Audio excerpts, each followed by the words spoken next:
There's a fundamental problem in the education of physicians, an imbalance which is really unbalanced. That is, all the education is basically mastering data.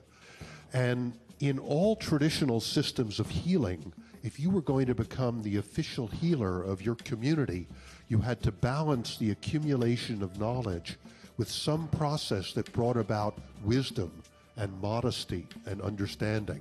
What has to happen is there has to be an opportunity for students to be vulnerable, to experience who they are, and to share that with others.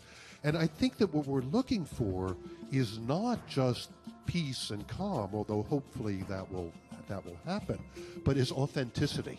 Who is the being? How can you possibly be authentic and real and compassionate with another person if you don't have that authenticity and reality and compassion for yourself? The reason why I emphasize this process of coming to know yourself and moving into your own being, your own authentic being as a physician, is because it's only those people who are authentic and who understand what's crucial about becoming a healer, that the science has to be balanced with wisdom.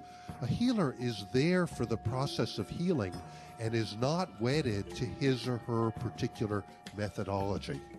So a healer is open to using whatever works.